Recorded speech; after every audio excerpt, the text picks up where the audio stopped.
اردو خطوط۔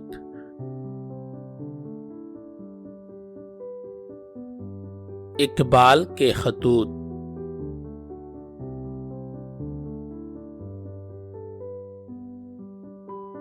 اقبال کا خط بنام مولوی انشاءاللہ خان۔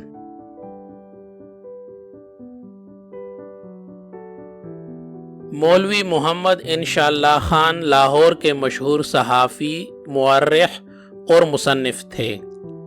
20 اپریل 1870 کو گوجرانوالا میں پیدا ہوئے۔ 1898 میں اخبار وکیل امرتسر کے مدیر مقرر ہوئے۔ 1909 میں لاہور سے ہفت روزہ وطن جاری کیا، جس نے بہت جلد مقبولیت حاصل کر لی اور 1907 میں روزنامہ بن گیا۔ لیکن مولانا ظفر علی خان نے زمیندار کو روزنامہ کر دیا تو وطن کی اشاعت کم ہو گئی، چنانچہ مولوی انشاءاللہ خان نے اسے دوبارہ ہفت روزہ کر دیا۔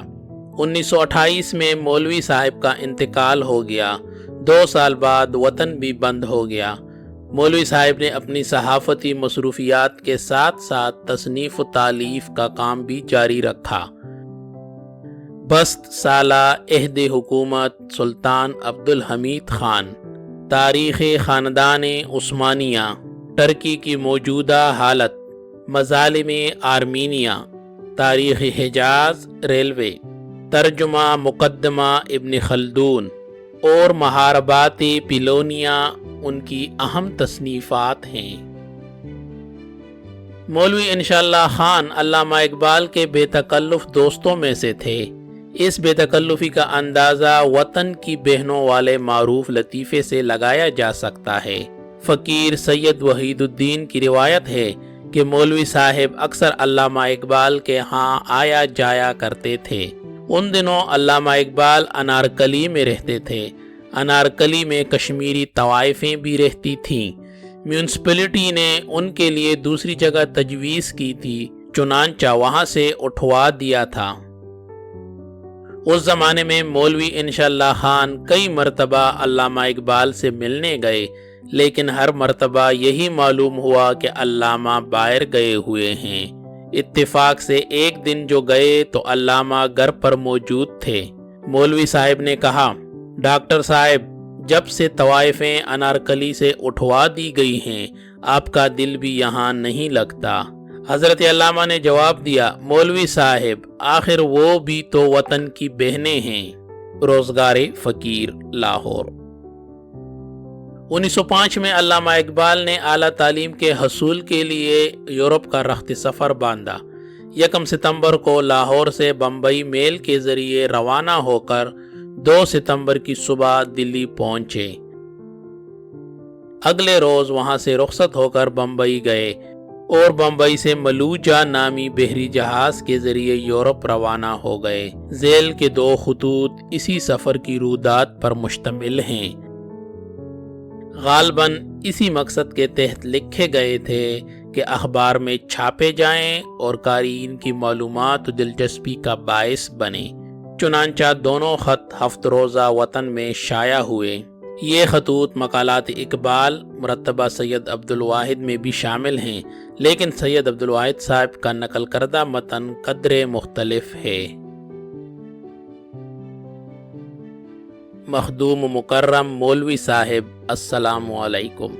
آپ سے رخصت ہو کر اسلامی شان و شوکت کے اس قبرستان میں پہنچا جس کو دلی کہتے ہیں۔ ریلوے اسٹیشن پر خواجہ سید حسن نظامی اور شیخ نظر محمد صاحب اسسٹنٹ مدراس موجود تھے۔ تھوڑی دیر کے لیے شیخ صاحب موصوف کے مکان پر قیام کیا، بعد ازاں حضرت محبوب الہی کے مزار پر حاضر ہوا اور تمام دن وہیں بسر کیا۔ اللہ اللہ، حضرت محبوب الہی کا مزار بھی عجیب جگہ ہے۔ بس یہ سمجھ لیجئے کہ دلی کی پرانی سوسائٹی حضرت کے قدموں میں مدفون ہے۔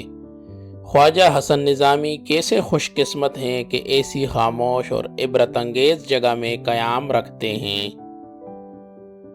شام کے قریب ہم اس قبرستان سے رخصت ہونے کو تھے کہ میر نیرنگ نے خواجہ صاحب سے کہا کہ ذرا غالب مرحوم کے مزار کی زیارت بھی ہو جائے کہ شاعروں کا حج یہی ہوتا ہے۔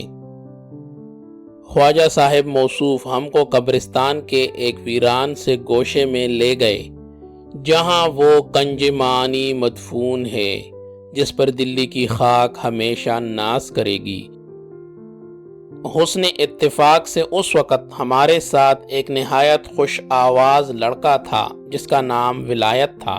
اس ظالم نے مرزا کے مزار کے قریب بیٹھ کر دل سے تیری نگاہ جگر تک اتر گئی کچھ ایسی خوش الحانی سے گائی کہ سب کی طبیعتیں متاثر ہو گئیں، اور بالخصوص جب اس نے یہ شعر پڑھا، وہ بادئے شبانہ کی سرمستیاں کہاں، اٹھیے بس اب کے لذت خواب سحر گئی، تو مجھ سے ضبط نہ ہو سکا، آنکھیں پرنم ہو گئیں اور بے اختیار لوح مزار کو بوسہ دے کر اس حسرت کدے سے رخصت ہوا۔ یہ سما اب تک ذہن میں ہے اور جب کبھی یاد آتا ہے تو دل کو تڑپا جاتا ہے۔ اگرچہ دلی کے کھنڈر مسافر کے دامن دل کو کھینچتے ہیں، مگر میرے پاس اتنا وقت نہیں تھا کہ ہر مقام کی سیرت سے عبرت اندوز ہوتا۔ شہنشاہ ہمایون کے مقبرے پر فاتحہ پڑھا، دارا شکوہ کی مزار کی خاموشی میں دل کے کانوں سے هو الموجود کی آواز سنی، اور دلی کی عبرتناک سرزمین سے ایک ایسا اخلاقی اثر لے کر رخصت ہوا جو صفائے دل سے کبھی نہ مٹے گا۔ 3 ستمبر کی صبح کو میر نیرنگ اور شیخ محمد اکرم اور باقی دوستوں سے دلی میں رخصت ہو کر ممبئی کو روانہ ہوا، اور 4 کو خدا خدا کر کے اپنے سفر کی پہلی منزل میں پہنچا۔ ریلوے اسٹیشن پر تمام ہوٹلوں کے ٹکٹ ملتے ہیں، مگر میں نے ٹامس کک کی ہدایت سے انگلش ہوٹل میں قیام کیا اور تجربہ سے معلوم کیا کہ یہ ہوٹل ہندوستانی طلباء کے لیے جو ولایت جا رہے ہوں نہایت موزوں ہے۔ ریلوے اسٹیشن یہاں سے قریب ہے، گھاٹ یہاں سے قریب ہے، ٹامس کک کا دفتر یہاں سے قریب، غرض کے ہر قسم کا آرام ہے، اور سب سے بڑھ کر یہ کہ شہر کے باقی تمام ہوٹلوں کی نسبت ارزاں ہے، صرف 3 روپیہ یومیہ دو اور ہر قسم کا آرام حاصل کر لو۔ یہاں کا منتظم ایک پارسی پیر مرد ہے جس کی شکل سے اس قدر تقدس ظاہر ہوتا ہے کہ دیکھنے والے کو ایران کے پرانے خشور یعنی نبی یاد آ جاتے ہیں۔ دکانداری نے اس کو ایسا عجز سکھا دیا ہے کہ ہمارے بعض علماء میں باوجود عبادت اور مرشد کامل کی صحبت میں بیٹھنے کے بھی ویسا انکسار پیدا نہیں ہوتا۔ کارلائل نے کیا خوب کہا ہے کہ محنت ہی بہت بڑی عبادت ہے۔ میرے دل پر اس پیری مرد کی صورت کچھ ایسا اثر کرتی تھی کہ بعض اوقات اسے دیکھ کر میری آنکھیں پرنم ہو جاتی تھیں، لیکن جب اس کی وقعت میرے دل میں اندازہ سے زیادہ ہو گئی تو ایک عجیب واقعہ پیش آیا جس کا بیان بعض وجوہ سے ضروری ہے۔ میں ایک شام نیچے کی منزل میں کرسی پر بیٹھا تھا کہ پارسی پیری مرد کمرے سے باہر نکلا۔ اس کی بغل میں شراب کی ایک بوتل تھی۔ جب اس نے مجھے بیٹھے ہوئے دیکھا تو اس کو چھپانے کی کوشش کی، اور میں نے دور سے تاڑ کر آواز دی کہ سیٹھ صاحب ہم سے کیوں چھپاتے ہو، خوشی سے اس کا شوق کرو۔ ذرا مسکرایا اور کچھ پیے ہوئے بھی تھا، بولا شراب شوق پینے سے سبھی غم دور ہو جائے۔ میں نے سن کر کہا وارے بڈھے، خدا تیری عمر دراز کرے اور تیری پرانی شاخ سے بہت سا میوہ نورس پیدا ہو کر بمبئی کھیتی باڑی میں بکتا پھرے۔ اس ہوٹل میں ایک یونانی بھی آ کر مقیم ہوا جو ٹوٹی پھوٹی سی انگریزی بولتا تھا۔ میں نے ایک روز اس سے پوچھا تم کہاں سے آئے ہو؟ بولا چین سے آیا ہوں، اب ٹرانسوال جاؤں گا۔ میں نے پوچھا چین میں کیا کام کرتے تھے؟ کہنے لگا سوداگری کرتا تھا، لیکن چینی لوگ ہماری چیزیں نہیں خریدتے۔ میں نے سن کر دل میں کہا ہم ہندیوں سے تو یہ افیمی ہی عقل مند نکلے کہ اپنے ملک کی صنعت کا خیال رکھتے ہیں۔ شاباش افیمیوں شاباش، نیند سے بیدار ہو جاؤ، ابھی تم آنکھیں ہی مل رہے ہو کہ اس سے دیگر قوموں کو اپنی اپنی فکر پڑ گئی ہے۔ بالی جبریل کی نظم ساکنامہ میں ان افیمیوں کی طرف اشارہ کیا گیا ہے۔ گرا خواب چینی سنبھلنے لگے، ہمالا کے چشمے ابلنے لگے۔ ہاں، ہم ہندوستانیوں سے یہ توقع نہ رکھو کہ ایشیا کی تجارتی عظمت کو ازسر نو قائم کرنے میں تمہاری مدد کر سکیں گے۔ ہم متفق ہو کر کام کرنا نہیں جانتے۔ ہمارے ملک میں محبت اور مروت کی بو باقی نہیں رہی۔ ہم اس کو پکا مسلمان سمجھتے ہیں جو ہندوؤں کے خون کا پیاسا ہو، اور اس کو پکا ہندو خیال کرتے ہیں جو مسلمان کی جان کا دشمن ہو۔ ہم کتاب کے کیڑے ہیں اور مغربی دماغوں کے خیالات ہماری خوراک ہیں۔ کاش خلیج بنگالہ کی موجیں ہمیں غرق کر ڈالیں۔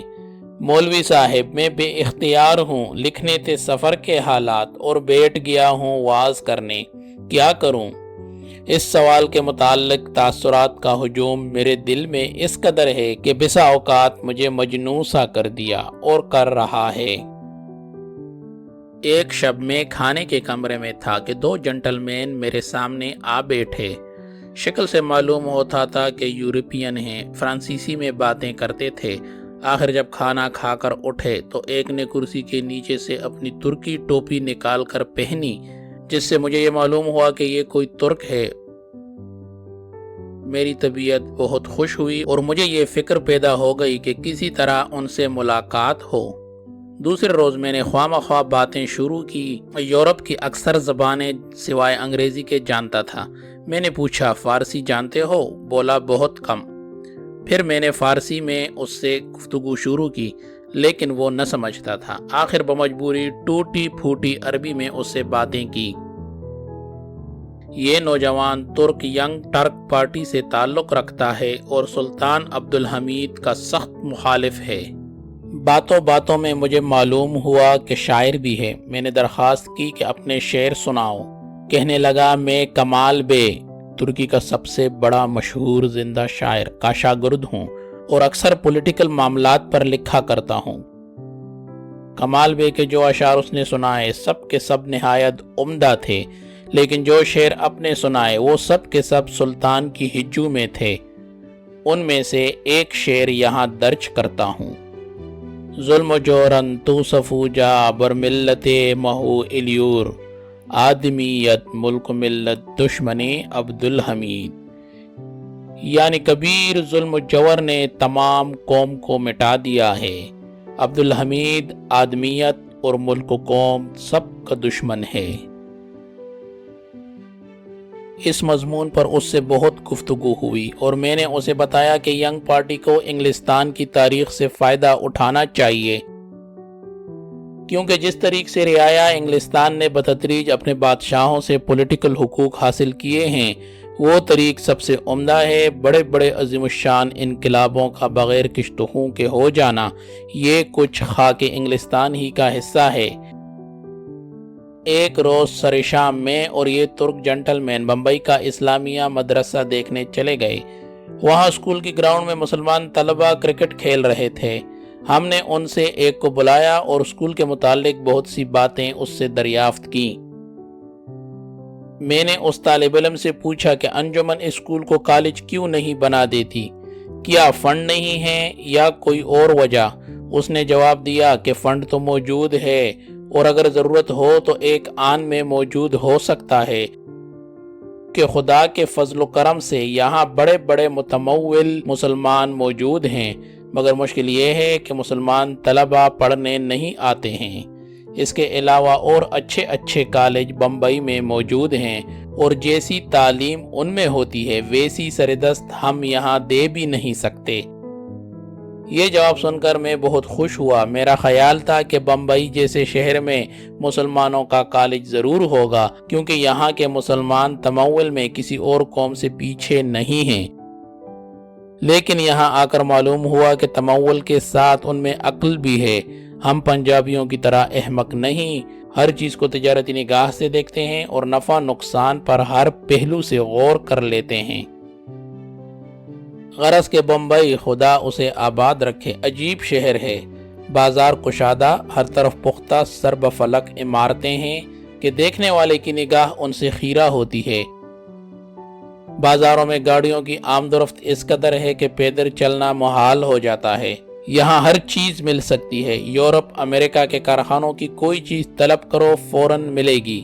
ہاں البتہ ایک چیز ایسی ہے جو اس شہر میں نہیں مل سکتی، یعنی فراغت۔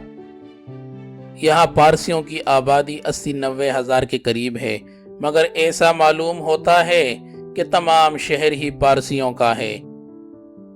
اس قوم کی صلاحیت نہایت قابل تعریف ہے اور ان کی دولت و عظمت بے اندازہ، مگر اس قوم کے لیے کسی اچھی فیوچر کی پیشن گوئی نہیں کر سکتا۔ یہ لوگ عام طور پر سب کے سب دولت کمانے کی فکر میں ہیں اور کسی چیز پر اقتصادی پہلو کے سوا کسی اور پہلو سے نگاہ ہی نہیں ڈال سکتے۔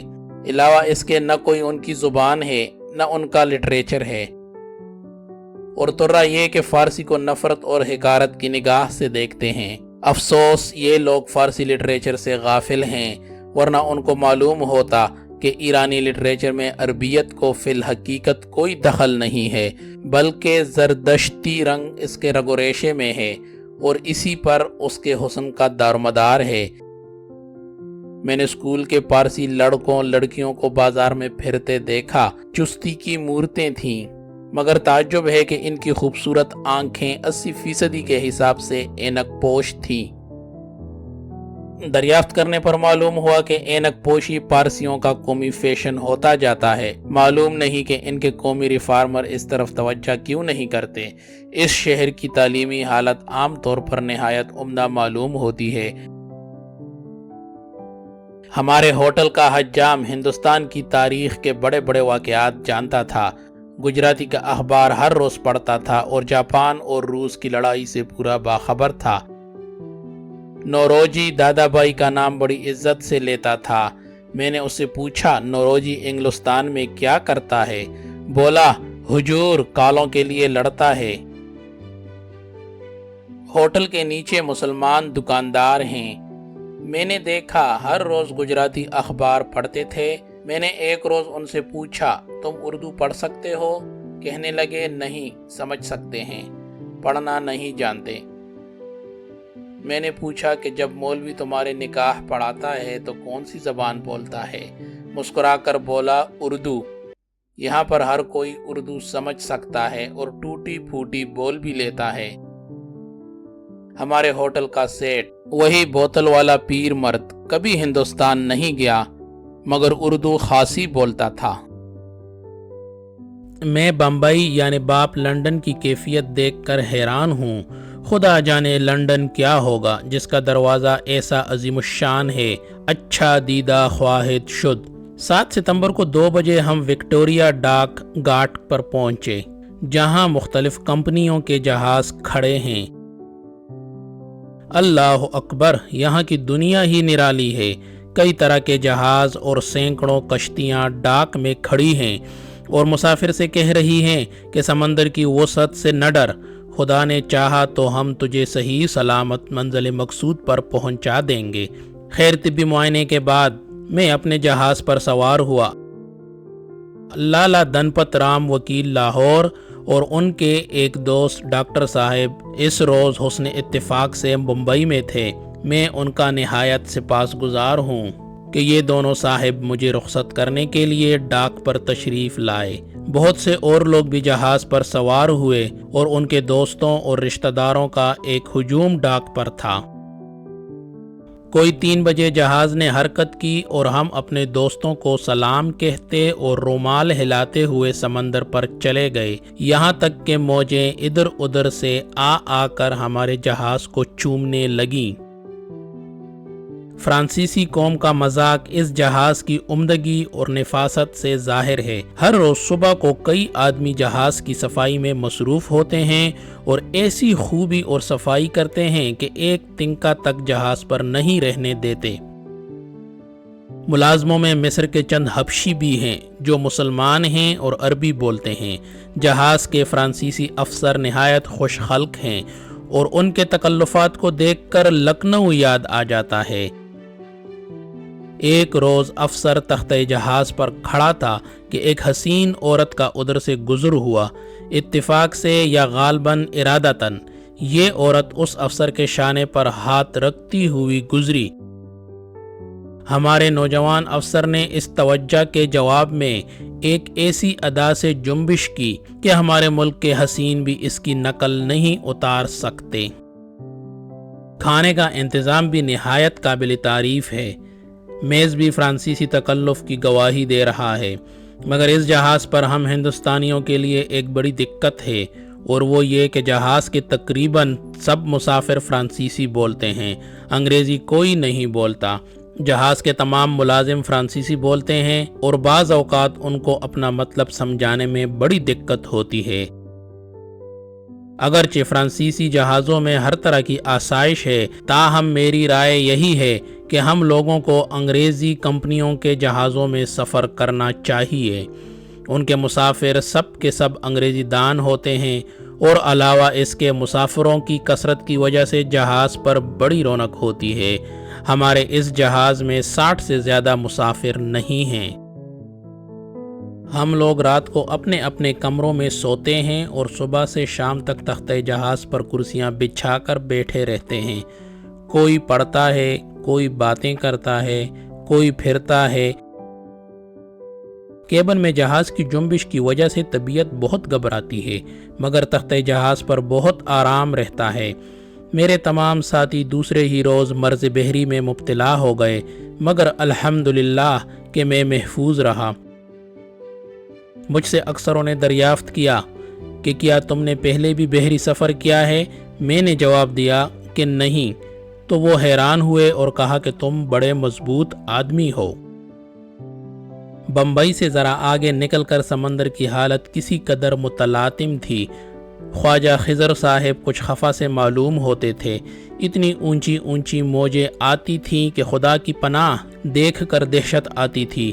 ایک شب ہم کھانا کھا کر تختہ جہاز پر آ بیٹھے۔ کچھ عرصہ کے بعد سمندر کی سرد ہوا نے ہم سب کو سلا دیا، مگر دفعتاً ایک خوفناک موج نے اچھل کر ہم پر حملہ کیا اور تمام مسافروں کے کپڑے بھیگ گئے۔ عورتیں، بچے اور مرد نیچے بھاگ کر اپنے اپنے کمروں میں جا سوئے، اور ہم تھوڑی دیر کے لیے جہاز کے ملازموں اور افسروں کے تمسخر کا باعث بنے رہے۔ رستے میں ایک آدھ بارش بھی ہوئی، جس سے سمندر کا تلاطم نسبتاً بڑھ گیا اور طبیعت اس نظارے کی یکسانیت سے اکتانے لگی۔ سمندر کا پانی بالکل سیاہ معلوم ہوتا ہے، اور موجیں جو زور سے اٹھتی ہیں ان کو سفید جاگ چاندنی کی ایک کلغی سی پہنا دیتی ہے، اور دور دور تک ایسا معلوم ہوتا ہے گویا کسی نے سطح سمندر پر روئی کے گالے بکیر ڈالے ہیں۔ یہ نظارہ نہایت دل فریب ہے۔ اگر اس میں موجوں کی دہشتناک کشاکش کی آمیزش نہ ہو، ان کی قوت سے جہاز ایک معمولی کشتی کی طرح جنبش کرتا ہے۔ آسمان اوپر تلے ہوتا ہوا معلوم ہوتا ہے، مگر چونکہ آنکھیں اس نظارے سے کسی قدر مانوس ہو گئی ہیں، اور نیز جہاز والوں کے چہروں کا اطمینان یہ ظاہر کرتا ہے کہ یہ ایک معمولی بات ہے، اس واسطے ہم کو بھی خوف کا احساس نہیں ہوتا۔ یورپین لڑکے لڑکیاں تختہ جہاز پر دوڑتے پھرتے ہیں اور محسوس بھی نہیں کرتے کہ جہاز میں ہیں۔ ہمارا ہم سفر ایک پادری ہے جو جنوبی ہندوستان سے آیا ہے اور اب اٹلی کو جا رہا ہے۔ گزشتہ رات مجھ سے کسی نے کہا کہ یہ فرانسیسی پادری بہت سی زبانیں جانتا ہے اور روسی زبان خوب بولتا ہے۔ میں اس کے پاس جا کھڑا ہوا اور ادھر ادھر کی باتوں کے بعد پوچھا کہ کونٹ ٹالسٹائی کی نسبت تمہارا کیا خیال ہے؟ اس نے میرے سوال پر نہایت حیرانی ظاہر کی اور پوچھا کہ کونٹ ٹالسٹائی کون ہے۔ مجھے یہ دیکھ کر نہایت تعجب ہوا کہ یہ شخص روسی زبان جانتا ہے اور کونٹ کے مشہور نام سے ناواقف ہے۔ میں یہ لکھنا بھول گیا کہ جہاز پر دیا سلائی استعمال کرنے کی اجازت نہیں ہے۔ تختہ جہاز کی ایک طرف ایک کمرے کی دیوار پر پیتل کی ایک انگیٹھی سی لگا رکھی ہے، جس میں چند لکڑیاں آگ لگا کر رکھ دیتے ہیں۔ جن لوگوں کو سگریٹ یا سگار روئی کرنا ہو اس انگیٹھی سے ایک لکڑی اٹھا لیں۔ جہاز کے سفر میں دل پر سب سے زیادہ اثر ڈالنے والی چیز سمندر کا نظارہ ہے۔ باری تعالیٰ کی قوت لامتناہی کا جو اثر سمندر دیکھ کر ہوتا ہے شاید ہی کسی اور چیز سے ہوتا ہو۔ حج بیت اللہ میں جو تمدنی اور روحانی فوائد ہیں ان سے قطع نظر کر کے ایک بڑا اخلاقی فائدہ سمندر کی ہیبت ناک موجوں اور اس کی خوفناک وسعت کا دیکھنا ہے، جس سے مغرور انسان کو اپنے ہیچ محض ہونے کا پورا یقین ہو جاتا ہے۔ شار اسلام کی ہر بات قربان ہو جانے کے قابل ہے۔ بابی انتا و امی یا رسول اللہ صلی اللہ علیہ وسلم۔ آج 12 ستمبر کی صبح ہے۔ میں بہت سویرے اٹھا ہوں۔ جہاز کے جاروب کش ابھی تختے صاف کر رہے ہیں۔ چراغوں کی روشنی دھیمی پڑ گئی ہے۔ آفتاب چشمہ آب میں سے اٹھتا ہوا معلوم ہوتا ہے اور سمندر اس وقت ایسا ہی ہے جیسے ہمارا دریائے راوی۔ شاید صبح کے پرتاثیر نظارے نے اس کو سمجھا دیا ہے کہ سکون قلب بھی ایک نایاب شے ہے۔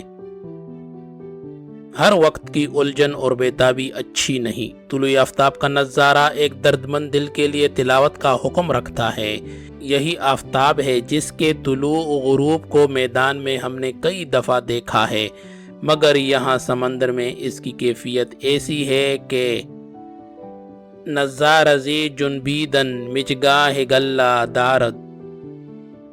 حقیقت میں جن لوگوں نے آفتاب پرستی کو اپنا مذہب قرار دے رکھا ہے میں ان کو قابل معذوری سمجھتا ہوں۔ ناصح مرحوم کیا خوب فرما گئے ہیں، ہے جی میں آفتاب پرستوں سے پوچھئے، تصویر کس کی ہے ورق آفتاب میں۔ کوئٹے کے ڈپٹی کمشنر صاحب جو 18 ماہ کی رخصت لے کر ولایت جا رہے ہیں، اور وہ پادری صاحب جو ٹالسٹائی کے نام سے ناواقف معلوم ہوتے تھے، اس وقت جہاز کی اوپر کی چھت پر کھڑے اس نظارے کا لطف اٹھا رہے ہیں۔ یہ پادری صاحب بڑے مزے کے آدمی ہیں۔ ان میں ایک خاص ہنر ہے اور وہ یہ کہ ہر کسی کو باتوں میں لگا لیتے ہیں۔ انگریزی بولتے ہیں مگر بہت شکستہ، اور مجھ کو جب بلاتے ہیں تو ٹالسٹائی کے نام سے۔ کل مجھ سے پوچھتے تھے کہ تم ہندوستان کا ٹالسٹائی بننا چاہتے ہو؟ میں نے جواب دیا، ٹالسٹائی بن جانا آسان نہیں ہے۔ زمین سورج کے گرد لاکھوں چکر لگاتی ہے، تب جا کے کہیں ایک ٹالسٹائی پیدا ہوتا ہے۔ کوئٹہ کے ڈپٹی کمشنر صاحب بڑے باخبر آدمی معلوم ہوتے ہیں۔ کل رات ان سے ہندوستان کے پولیٹیکل معاملات پر بہت دیر تک گفتگو ہوتی رہی۔ عربی اور فارسی جانتے ہیں۔ سر ولیم میور کی تصانیف کے متعلق گفتگو ہوئی تو کہنے لگے، کاش یہ شخص ذرا کم متعصب ہوتا۔ عمر خیام کے بڑے مداح ہیں، مگر میں نے ان سے کہا کہ اہل یورپ نے ابھی صحابی نجفی کی رباعیات کا مطالعہ نہیں کیا، ورنہ عمر خیام کو کبھی کے فراموش کر گئے ہوتے۔ اب ساحل قریب آتا جاتا ہے اور چند گھنٹوں میں ہمارا جہاز عدن جا پہنچے گا۔ ساحل عرب کے تصور نے جو ذوق و شوق اس وقت دل میں پیدا کر دیا ہے، اس کی داستان کیا عرض کروں۔ بس دل یہی چاہتا ہے کہ زیارت سے اپنی آنکھوں کو منور کروں۔ اللہ رخا کے پاک مدینہ کی آبرو، خورشید بھی گیا تو ادھر سر کے بل گیا۔ اے عرب کی مقدس سرزمین، تجھ کو مبارک ہو، تو ایک پتھر تھی جس کو دنیا کے معماروں نے رد کر دیا تھا، مگر ایک یتیم بچے نے خدا جانے تجھ پر کیا افسوں پڑ دیا کہ موجودہ دنیا کی تہذیب و تمدن کی بنیاد تجھ پر رکھی گئی۔ باغ کے مالک نے اپنے ملازموں کو مالیوں کے پاس پھل کا حصہ لینے کو بھیجا، لیکن مالیوں نے ہمیشہ ملازموں کو مار پیٹ کر باغ سے باہر نکال دیا۔ اور مالک کے حقوق کی کچھ پرواہ نہ کی۔ اے پاک سرزمین، تو وہ جگہ ہے جہاں سے باغ کے مالک نے خود ظہور کیا تاکہ گستاخ مالیوں کو باغ سے نکال کر پھولوں کو ان کے نامسعود پنجوں سے آزاد کرے۔ تیرے ریگستانوں نے ہزاروں مقدس نقش قدم دیکھے ہیں، اور تیری کجوروں کے سائے نے ہزاروں ولیوں اور سلیمانوں کو تمازت آفتاب سے محفوظ رکھا ہے۔ کاش میرے بد کردار جسم کی خاک تیرے ریت کے ذروں میں مل کر تیرے بیابانوں میں اڑتی پھرے، اور یہی آوارگی میری زندگی کے تاریک دنوں کا کفارہ ہو۔ کاش میں تیرے صحراؤں میں لٹ جاؤں اور دنیا کے تمام سامانوں سے آزاد ہو کر تیری تیز دھوپ میں جلتا ہوا اور پاؤں کے آبلوں کی پرواہ نہ کرتا ہوا اس پاک سرزمین میں جا پہنچوں جہاں کی گلیوں میں آذان بلال کی عاشقانہ آواز گونجتی تھی۔ از عدن مورخہ 12 ستمبر 1905 راکم محمد اقبال۔ حاشیے: خواجہ حسن نظامی اردو کے معروف ادیب، انشا پرداز اور صحافی تھے۔ منشی نظر محمد اسسٹنٹ انسپکٹر مدراس حلقہ دلی ملازمت سے سبکدوش ہو کر گجرانوالہ میں رہائش پذیر ہو گئے تھے۔ خواجہ نظام الدین اولیاء، اصل نام سید محمد مولد بدایوں، بابا فرید گنج شکر کے مرید، سلسلہ چشتیہ کی ایک شاخ سلسلہ نظامیہ کے بانی، امیر خسرو ان کے خاص مریدوں میں سے تھے۔ دلی میں واقع حضرت محبوب الہی کا مزار مرجع خاص و عام ہے۔ علامہ اقبال نے مختلف مواقع پر ان سے اپنی عقیدت کا اظہار کیا۔ 1903 میں اقبال کے بڑے بھائی شیخ عطا محمد پر بلوچستان میں ایک فوجداری مقدمہ قائم ہوا تو وہ بہت پریشان ہوئے۔ اس دور ابتلا میں اقبال نے 35 اشعار کی ایک نظم بعنوان برگ گل بر مزار مقدس حضرت خواجہ نظام الدین اولیاء دہلوی لکھی اور خواجہ حسن نظامی کی وساطت سے حضرت محبوب الہی کے مزار پر بھیجی۔ یہ نظم عرس کے موقع پر پڑھی گئی۔ اس کا مندرجہ ذیل شعر لکھ کر مزار کے دروازے پر لٹکا دیا گیا۔ ہند کا داتا ہے تو، تیرا بڑا دربار ہے، کچھ ملے مجھ کو بھی اس دربار سے۔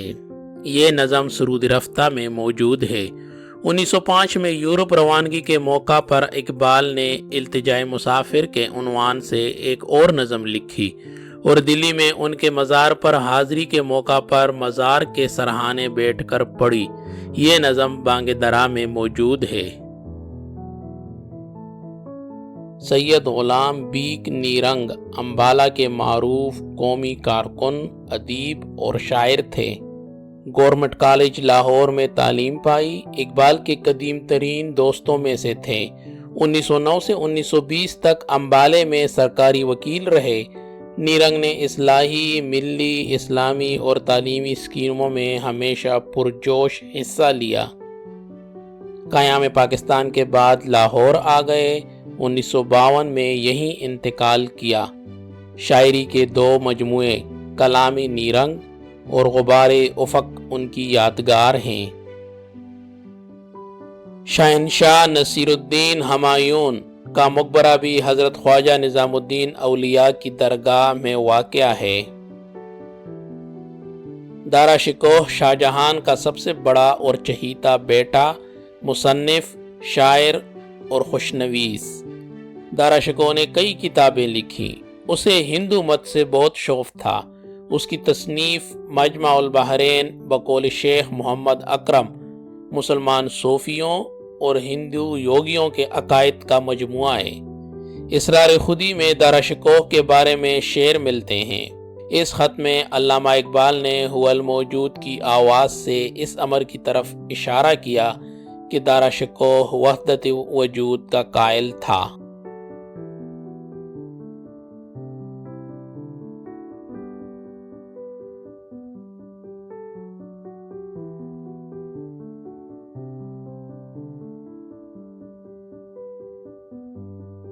ٹرانسوال جنوبی افریقہ کا ایک صوبہ۔ اس علاقے میں کوئلے، تانبے، لوہے، سیسے، سونے اور ہیرے کی کانیں بکثرت موجود ہیں۔ ینگ ٹرک پارٹی ترکی کے جلاوطنوں اور پناہ گزینوں کی ایک جماعت نے 1891 میں جنیوا میں انجمن اتحاد و ترقی کی بنیاد ڈالی۔ مقصد یہ تھا کہ سلطان پر دباؤ ڈال کر اسے ملک میں اصلاحات پر مجبور کیا جائے۔ یہودیوں اور عیسائیوں نے بھی انجمن کی سرگرمیوں میں جوش و خروش سے حصہ لیا۔ انجمن کو اپنے مقاصد میں خاصی کامیابی حاصل ہوئی، جس کے نتیجے میں 24 جولائی 1908 کو ترکی میں دستوری حکومت قائم ہو گئی۔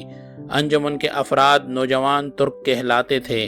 نوجوان ترکوں کی جدوجہد کا ایک منفی نتیجہ یہ نکلا کہ 1924 میں خلافت کا خاتمہ ہو گیا۔ علامہ اقبال نے بانگ درا میں اس کی طرف اشارہ کیا ہے۔ چاک کر دی ترک ناداں نے خلافت کی قبا، سادگی مسلم کی دیکھ اوروں کی عیاری بھی دیکھ۔ سلطان عبدالحمید خلافت عثمانیہ کا تاجدار، جو سلطان عبدالحمید ثانی کے نام سے معروف ہے، 1876 میں تخت نشین ہوا۔ اس کے دور حکومت میں نوجوان ترکوں کی تحریک زور پکڑ گئی اور سلطان کو مجبوراً اصلاحات نافذ کرنی پڑیں۔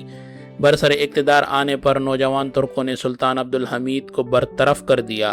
وہ یہودیوں کا سخت مخالف تھا اور اس نے یہودیوں کی بڑی بڑی پیشکشیں ٹھکرا دیں اور انہیں کسی قسم کی مراعات دینے سے انکار کر دیا۔ نوجوان ترکوں نے برسر اقتدار آنے پر نہ صرف یہودیوں کو بعض رعایات دیں بلکہ 3 یہودیوں کو وزارت میں بھی شامل کیا۔ برطرفی کے بعد سلطان کو سالونیکا میں نظر بند کر دیا گیا۔ وہ حالت نظر بندی میں 1918 میں انتقال کر گیا۔ دادا بھائی نوروجی بمبئی کے معروف پارسی رہنما 1892 میں برطانوی دارالعوام کے ممبر بنے۔ طویل عرصے تک انگلستان میں مقیم رہے، پھر ہندوستان چلے آئے۔ انہیں مسلمانوں کے فارسی لٹریچر کا خاص شغف تھا۔ شیخ امام بخش ناصح دبستان لکھنؤ کے ممتاز شاعر تھے۔ اصلاح زبان کے سلسلے میں ان کی خدمات بہت اہم ہیں۔ صوبہ الہ آباد کے lieutenant governor sir William Muir نے اپنی کتاب لائف آف محمد میں آن حضور صلی اللہ علیہ وسلم کی ذات اقدس پر متعدد بہتان تراشے۔ سر سید نے جواباً خطبات احمدیہ لکھی۔ حکیم ابو الفتح عمر خیام نیشاپوری ربائی گو شاعر، نثر نگار، منجم اور ریاضی دان تھے۔ شہرت کا زیادہ تر دار و مدار رباعیات پر ہے۔ خیام کے ہاں فلسفہ، تعیش اور تشکک و تردد کے مضامین ملتے ہیں۔